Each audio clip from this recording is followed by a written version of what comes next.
The gospel we heard today of the disciples on the road to Emmaus has got to be one of my absolute favourites. So today I just want to walk through that gospel and look at a few moments. Two of Jesus' disciples were on the road from Jerusalem to Emmaus.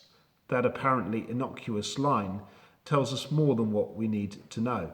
They were going away from Jerusalem. In other words, they were going in the wrong direction. You might remember the story of the Good Samaritan, where the hapless victim is travelling from Jerusalem to Jericho. In other words, he is going the wrong way. He is making a foolish choice. So it is with the disciples. They too are turning their back on Jerusalem. They're turning their back on discipleship. They're getting away from it all. They're running away. And where are they running away to? They're running away to the spa town of Emmaus. Now, what happens in the spa town? Well, there's a lot of hot water. There's not a lot of clothes. You can use your imagination. It's not as respectable as it sounds. And so the disciples, hurt, disappointed, frightened and ashamed, are doing what a lot of us would probably also want to do in the circumstances. They're running away. I wonder how many times that we, hurt and disappointed, have also wanted to run away. But then who should come up and join them and walk beside them on the road but the risen Jesus himself? The disciples are unable to recognize him, but they have no trouble opening up to him and sharing what's on their mind. It's funny how sometimes it's easier for us to do that with strangers. The amount of things I've listened to from strangers on a train. It's also funny how Jesus can be present to us in all sorts of ways that we can't always recognize. And as the disciples begin to share all the horrible things that have happened to them in Jerusalem, there's one line that I always notice. It's when the disciples say, talking about Jesus, they say, "Our own hope had been that he would be the one who would set Israel free." Our own hope had been. I wonder how many times over the last few weeks we've thought like that.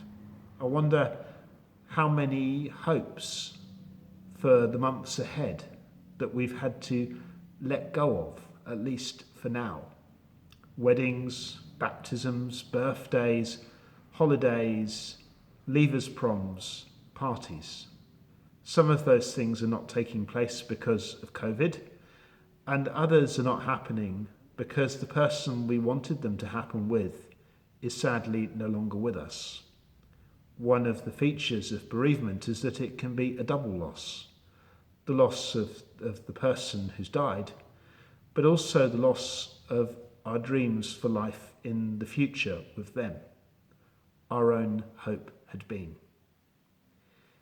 In the gospel, it's then, and it's only then, that Jesus begins to deal with the disciples. First of all, he explains the scriptures to them, especially the parts that speak directly to the situation in which they find themselves. They've always known those scriptures. They've been for them like an ornament in their lives, but now he helps them to make sense of them. It's a bit like with our faith. Our faith is always there for us, but now in this time of crisis, Jesus can help us to make sense of our faith. The gospel says, "Did not their hearts burn within them as he talked to us on the road?"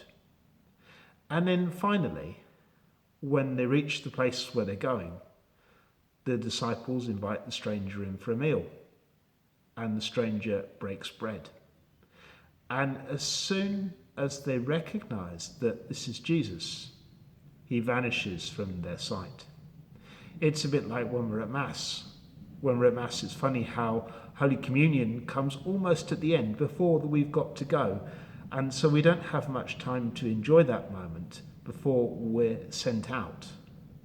So the breaking of the bread is what helps us to recognize that Jesus has been with us, not just then, but all the way along the road. And like with the disciples who swiftly changed direction and returned back to Jerusalem, we can turn back to our lives and to our responsibilities with renewed courage and purpose, knowing that Jesus, who has been with us thus far, will continue to be with us. So that's just a shortish look at today's gospel. I could go on for quite a bit longer, but you wouldn't thank me for that. At the moment, we're going to have to spend most of our time on the road rather than at the breaking of the bread. But may we, Jesus, who we recognise here in this breaking of bread, help us also to recognise him in each other, at home, online, and also on the road.